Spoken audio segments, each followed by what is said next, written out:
All right, guys, we're back. We're here to do Married at First Sight, season 17, episode 19. And I'm going to talk about as much about 20 as I remember, and I'll pick up whatever I missed on the next video. So, we are looking at Emily and Clay. And they're talking about their marriages, and Claire's explaining to Emily that she's talked to Cameron, and she's telling him how she's using the opportunity left on the show to kind of learn more and enhance her growth. And Emily is saying that she's really happy, with where her and Brennan, are, and she's made reservations, for them to go out to dinner. And she's hoping that that conversation will be a entryway into her being able to figure out kind of like where they stand in their marriage and their relationship. So then we go to Becca and Austin, and they go to this Clay workshop. And so Becca, they're coming off of that fight that they had when Austin was saying that he felt like she wasn't giving him the kind of support, and she was setting him up, while they were on camera. And so now they are still kind of having that conversation. Becca seems to me like she's finally pulling away, because if you go down and look at it, I think it's the second video that I have there, where she's saying that she's cold, and she goes to put on his coat because, it's warmer. And, he's asking her that make sure she washes her hands so she doesn't get any clay in the jacket. And she just said, screw that, and put on her own coat, with her clay, dusted hands. And she was trying to explain to him that, it's that kind of not putting her first.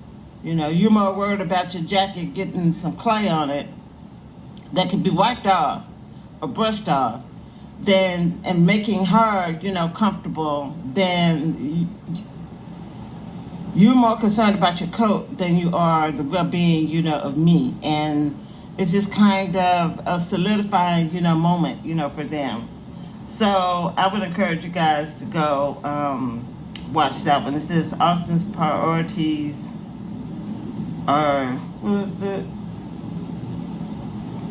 I hate you too. So don't include his wife. Austin's priorities don't include his wife. So Michael and Chloe, they meet with Dr. Pia, and they are giving her the rundown, of their intimacy, and letting her know that they're comfortable with each other. And so she's asking them, okay, so you need this emotional connection, because Chloe explained that for her, before she goes to the sexual intercourse part of their intimacy, that she wants to feel emotionally close, to Michael. So she's asking, okay, well, if that's still something that you guys are working on, have you done other things have you done other sexual things that don't include intercourse, with each other? And they said yes, and then they were like, no, it's one of the questions. So she sent them to a sex shop to go and get some toys that they can use to kind of help push, that whole intercourse thing, along. And then we have Emily and Brennan, they're at dinner. And I'm going to tell y'all, I've watched this several times. I don't understand how this thing jumped off the rails.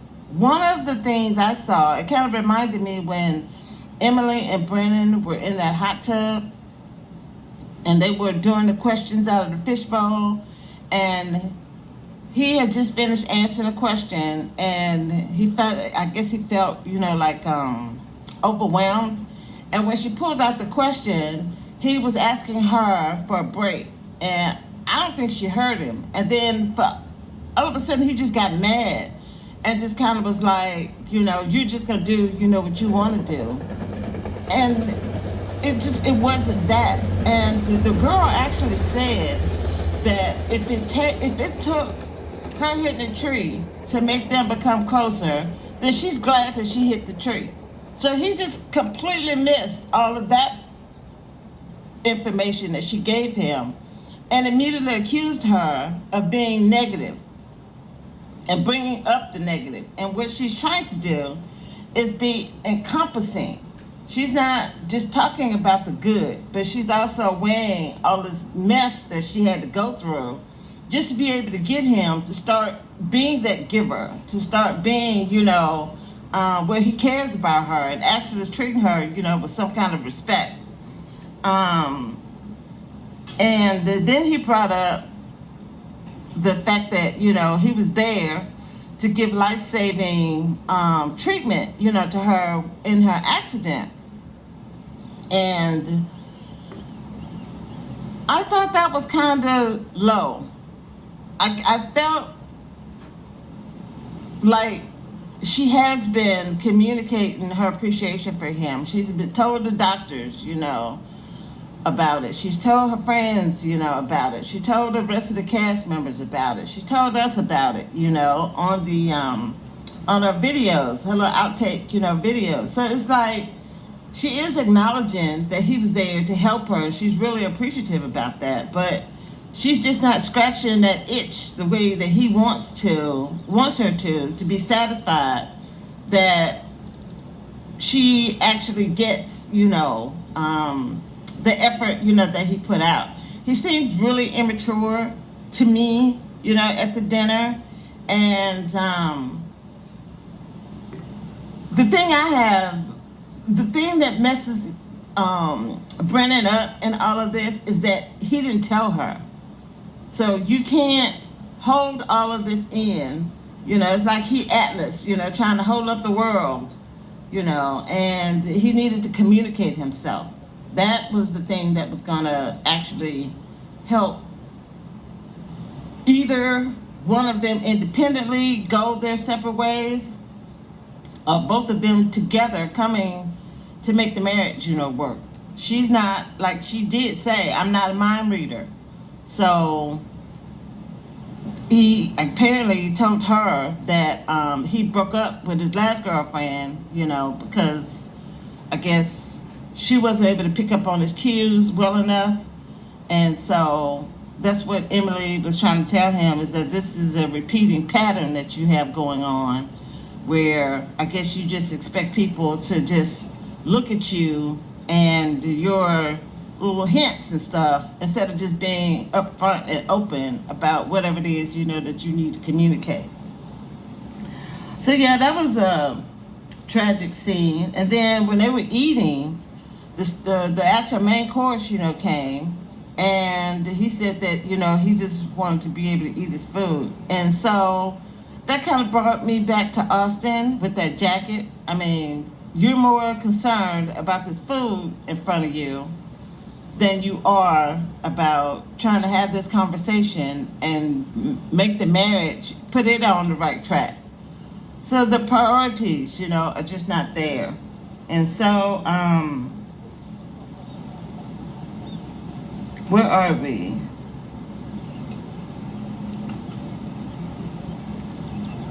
So is this before or after? Did I jump ahead? Okay, so yeah, I jumped ahead because apparently when they were at the clay place making the pottery, they hadn't had this argument yet. So I guess what happened there is a precipice to what Austin is telling him, that Becca is making him look bad on camera. So I encourage you guys, to go and look at that. Sorry if I got it mixed around. And so Brennan, when they left dinner, he went back to his apartment and told Emily that he'll come back and pick up his clothes and stuff, later. Which I understand, but then I understand her disappointment, But same thing with Becca, because Austin came and packed up, his stuff. They were like only a couple of days away from decision day. So they were going to have to leave, anyway. And I think that the thing that upset both of them the most is the disconnect that they felt from their husbands. Like after the dinner, Brennan was just gone. And then with Austin, he just came, packed up the stuff, and then he was just gone. No goodbyes, no, do we want to talk about this? Brennan tried to do that with Emily. Emily said that she just didn't have any more conversation, She didn't think that there was any conversation to have with him. And the fact that she actually gave him a hug, that was because I would have just looked at him, child, and just let him, walk out the door. So Chloe and Michael, they go shopping for the toys for their assignment. And then we look at Claire and Emily, that they're talking, and then this is where Claire is trying to say that, yeah, I've been trying to protect you, and the guy is just not, he's not in this relationship the same way that you are. And she goes to repeat that Cameron gave her this information that Brennan was interested in going on double dates, with him. But then he said that it was a joke. Brennan said that it was a joke. And I can't remember, I think Cameron was trying to say it was a joke on this last episode too. When I load it up, that'll be something, that I'll be looking at to talk about next time. Brennan, what is it, Brennan what? Brennan doesn't think that Emily is grateful that he saved her life. Because, yeah, this is the second time that he's brought that up. And I don't know. I just didn't have a good feeling when he was talking to her in the hospital, being at her bedside. I just did not feel like this was going to be something that was going to bring them closer together. So, yeah. And it didn't. I mean, they couldn't even make something like that work because the communication, isn't there. So the women get together, and out of all of them, Chloe's the only one that's really connecting, with her husband. And so Becca comes, it's Claire, Chloe, Becca, and who else? I feel like I'm missing somebody else.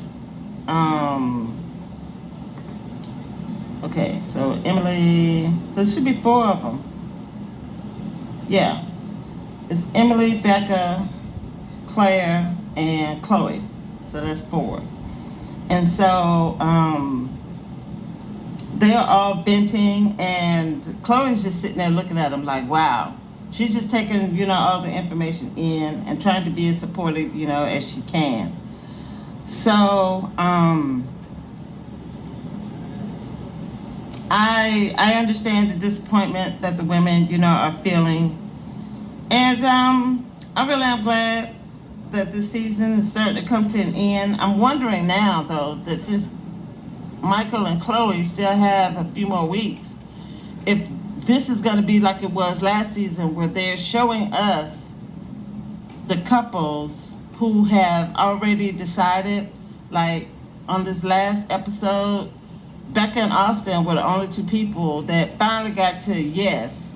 But then by the time they got to where the couples were together, they got into a fight because somebody called her and told her that Austin and Brennan were out with one of the producers from the show. And I don't know if there had been some stuff going on between Austin and the producer as to why it was hard for him to connect with Becca. So that's information that I'm waiting to hear, about. And I'm going to start loading up these videos, when I finish with this. So you guys can be able to go and look at the scene, for yourself. But yeah, I wasn't impressed with last week's episode. I kind of saw how, let me finish with this one and then I'll talk about what I remember of the last episode. So anyway, I said Brennan, let me see. So Becca is getting together with her friend, and Austin is getting together with his friend, and they're both talking about their relationship.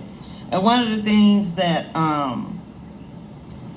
Austin's friend told him, and I've never heard this before, so he said that you can't light yourself on fire to keep somebody else warm. And it's not that. It's not that kind of sacrifice that Austin has made, in his marriage. So I didn't think that was apt. That was an apt analogy for him to put there. And then Becca, confused me too when she was talking with the girls. Because she was saying she tried, everything. And she know he tried everything. But when Dr. Pepper was saying that to her last episode, she really kind of went in on Dr. Pepper. She was like, well, where did you get that he's trying? Because he hasn't been trying. But now you're saying that he's trying. So you guys are going to have to be consistent with your conversation if you want me to be able to follow along. Because that moment, I was irritated with Becca, and it was, confusing. So either he did try or he didn't, Becca. You can't have it, both ways. So then at the end, you got Brennan is on the outtake, and he's saying that he wouldn't have done the experiment with anybody else. And see, that doesn't make any sense to me either, because you didn't even like Emily. So why wouldn't you want to do it with somebody that you actually like? Because in her mind, she's saying that she feels disrespected. And I have that problem, with men as well. They get the superiority complex inside of them, and they start thinking that they know better, than the woman. And it kind of oozes out. I mean, I'm to the point now when you say off-putting, things to me as a man, I'm just, I'm going to let the river of BNS flow out of your mouth. And then I'm just going to let you know I had this one dude basically was trying to call me fat. And I'm looking at him like, and you want to talk to me? Are you serious right now? I mean, I got all kinds of health problems, going on. I got fibroids. I got 3 fibroids inside of me about the size of a grapefruit. So that actually, impacts, the way that your body, looks. It's not about food, all the time. And this is disgusting, how they just don't, men just have no knowledge, about women. I mean, after all these years that we've all been together, they're just as stupid. They're even more ignorant about who and what we are as human beings, as ever. And I don't know, guys. I don't know where this is gonna, I don't know where the species, is headed. And I'll talk a little bit more about that when I finish this review. So she says, she's talking to the camera, and she says that at this time I'm getting from her that she knows that the marriage is over, and she says she has a bad feeling about decision day. So Chloe and Michael, they got the toys, they are in the bedroom, and Chloe is, I don't know if that was nervous laughter or what, but Michael was like, yeah, girl, you're going to have to stop that laughter if you want me to be successful with this thing that we got going on. So we'll find out, from them how that was going. So what I remember from the video, from the episode, I remember, because I just kind of fast forwarded through it. I didn't listen to all the talk. I did listen to Brennan and Emily, and I thought that Emily did a really good job of communicating herself to the experts and to Brennan. And Brennan still was in there not wanting to take responsibility, for his mess. He's in his mind, he did everything that he could do to make the relationship successful, and she doesn't agree. And so I actually appreciated Dr. Cal posting Brennan up, and Dr. Pia also, got in on some of it too. And so Dr. Pepper encouraged Emily, to communicate, herself, to Austin. So they all three, were there listening to them. And then before the couple, even came in, they talked amongst themselves, and they actually acknowledged that Emily was actually trying in the relationship, more than Brennan was. So Brennan's affect was very flat, just really sad. And like I said, I like the way that Emily communicated herself. Chloe and Cameron, I didn't look at a whole lot of what they talked about either. I kind of, was in and out, with that. But I did see where they said that they wanted a divorce. I don't understand why they had them on here when they already said that. So that was like a waste of our time. But then we get to where they all came together, and that's when all of the masks started to slip. I mean, who is it? Cameron and Claire. Claire was saying that she felt like she was silenced at some point when she did something in her communication with Emily about Brennan, I think, and she said that she felt like Cameron was trying to tell her to chill out on her communication, and Cameron was really offended because he didn't feel like he was trying to control her in any way, that she was free to express herself and without him, trying to put a muzzle or anything, on her. And so it just switched. And Cameron, he ended up getting up leaving early because, he was offended. And I understand that he says that he never needs to talk to her, again. So it just kind of switched. Now I kind of see the dynamic that we're looking at on the after show. All of it is kind of showing up. And Emily and Brennan, they were talking, and he was asking for a truce.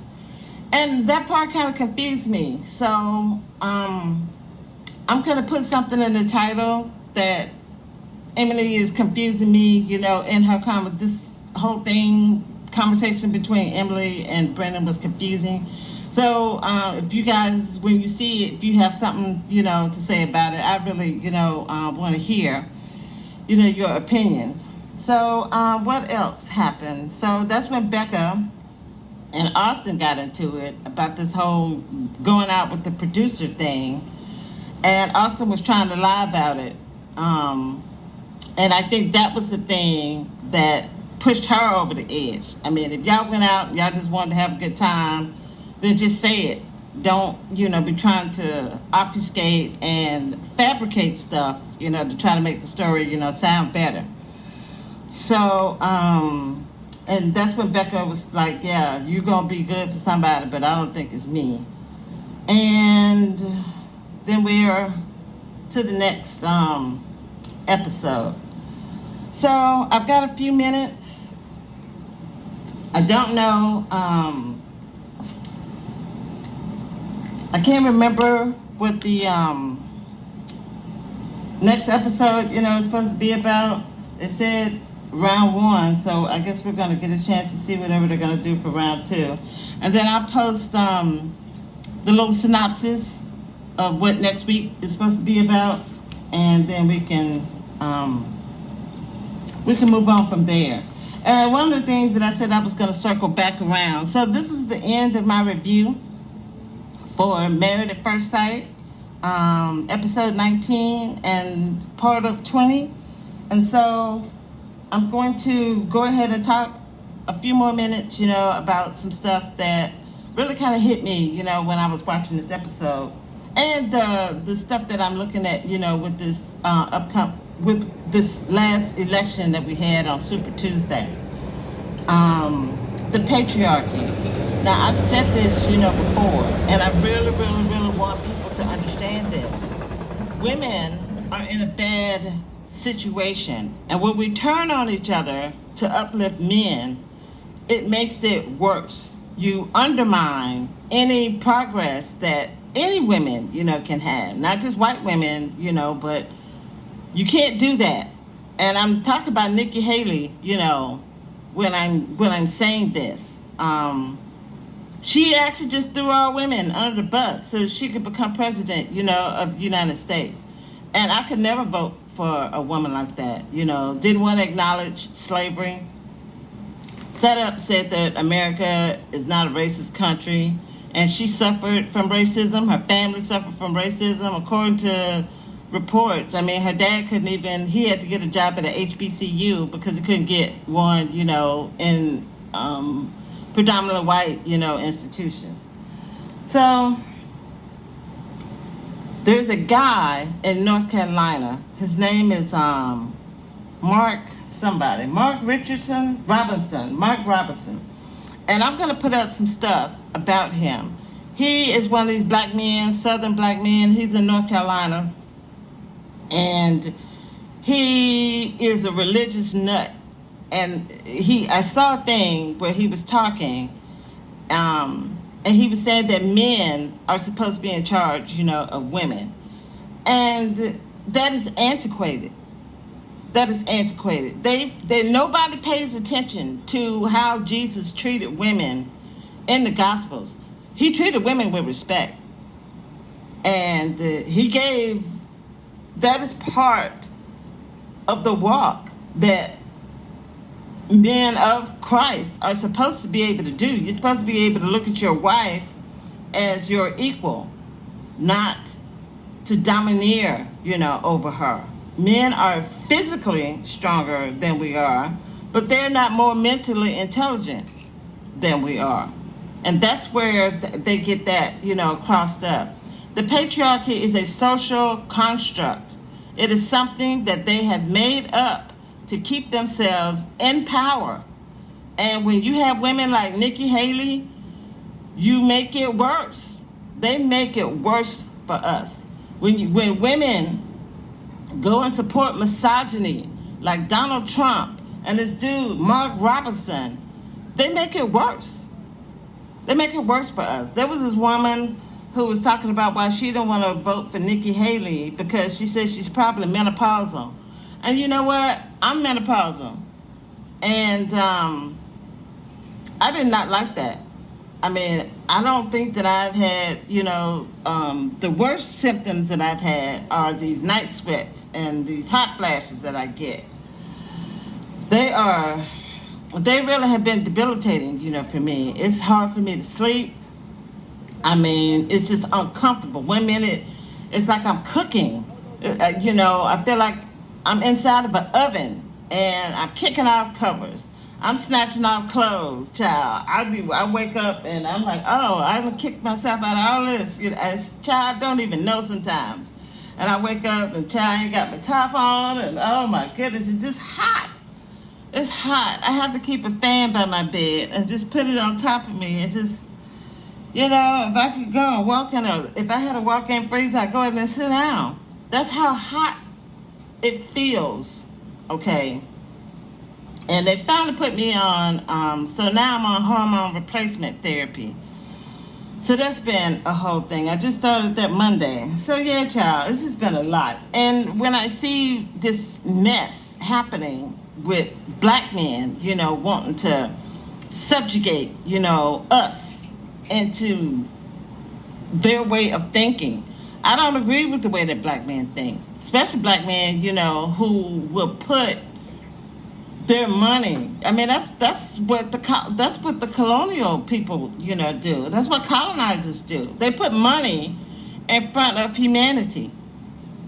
So because you think Donald Trump is gonna improve your economic situation, you're willing to put this misogynistic bigot in this position of power, especially when he's a criminal. This joker's a crook. And you got all kinds of black men and women that are running around here talking about that they would rather vote for Trump. This is how capitalism affects us. we get so caught up in trying to make it, and I want to make it too. I'm a person, I believe in success, but do I believe in it so much that I'm willing to step all over other people and treat them, put them in under my foot so I can get an economic, boost? We have to all take care of each other. And this is the other thing that I wanted to say, and then I'll leave because my time is almost up. We don't have to go back. The Lord talked about giving. He talked about if you got 2 coats and you run into somebody that need one, you better give them that other coat. We got lifestyles where we have more shoes than we can actually put on. And you can take that and actually do something to make somebody else's life better. Make sure that the children have shoes. Make sure they have food. Make sure that they have shelter. Make sure that they have education. I mean, it's not just all about us. If you got a couple of nice shoes, then that's cool. Good for you. But do you need a whole wall of them? You need a whole wall of Air Jordans that you got, I mean, I'm thinking about Aries, when I'm saying this. I mean,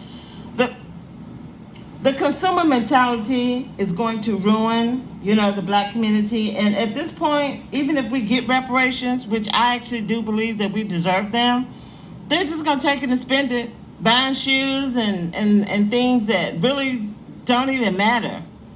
And there are going to be some that are going to be right back in the economic hardship, even after they get the reparations. And then you really going to be in the world of hurt then.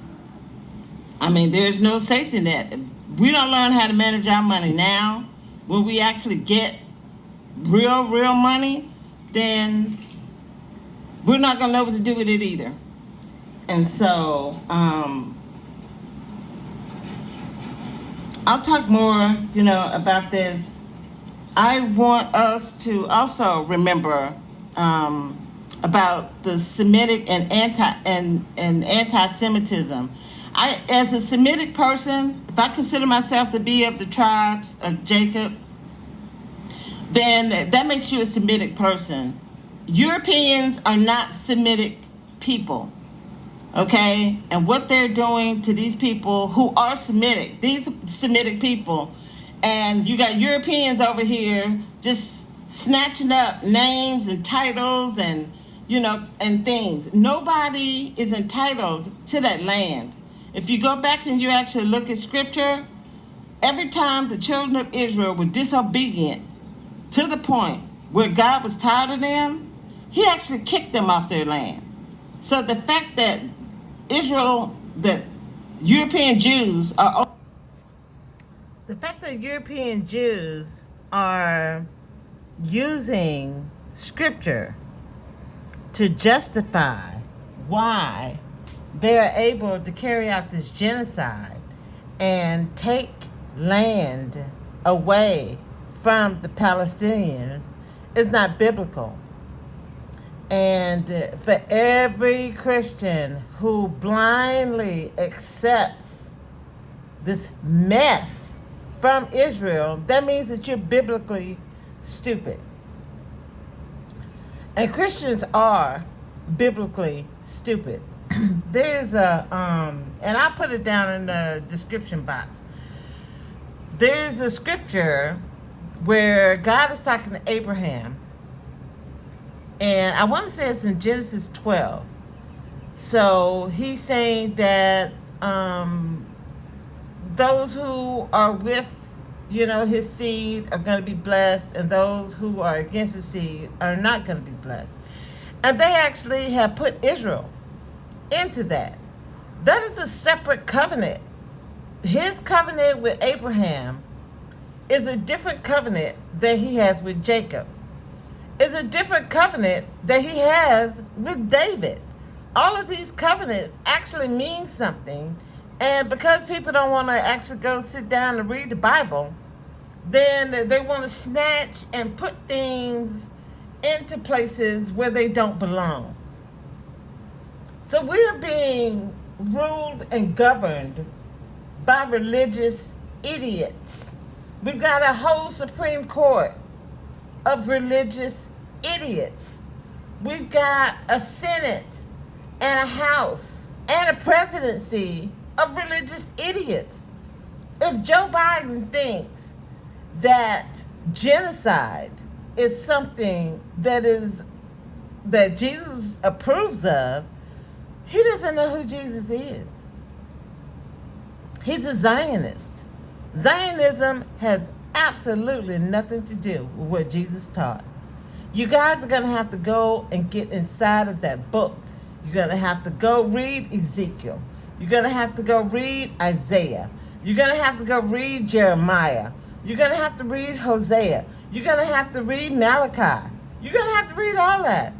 It's very important information, in there. There's absolutely no way on this side of God's green earth that the people who are in Israel would be entitled. There's nothing about them. Go back and look at what happened when he brought them out of Egypt and who he actually let in to the promised land.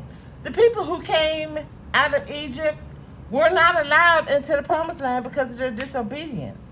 And like I told you, he kicked them off the land where he let the Assyrians come in and take over. And where he let the Babylonians come in and take over. And where he let the Romans come in and take over. You guys are going to have to understand who it is that you say that you worship. If you don't, then you're putting yourself, the generations that come after you, you're putting everybody in danger because you're stupid about what the Bible actually talks about. And it's so frustrating. It just really hurts my heart when I see and hear black people sounding like white people. Something I'm really begging. I'm begging you guys. You can't think the same way that your oppressor thinks. You cannot. You're not going to win that way. The Lord has it set up through the Holy Spirit. If you will align yourself and humble yourself, He will open up your eyes and He will open up your ears. The problem is that once you actually have that, you can't unsee. Once you see what's going on, you can't unsee it. That's one of the reasons why I like the movie The Matrix. And I really encourage you guys, to really kind of go back and actually look at that movie. When I allow myself to kind of see some of the messages that are inside of it, very informative. So I'm not going to stay on. Like I said, I'm going to get ready to load this stuff up, tonight. Thank you for your time and attention. And welcome to all the new subscribers. And I appreciate you. And I will talk to you guys on the next video.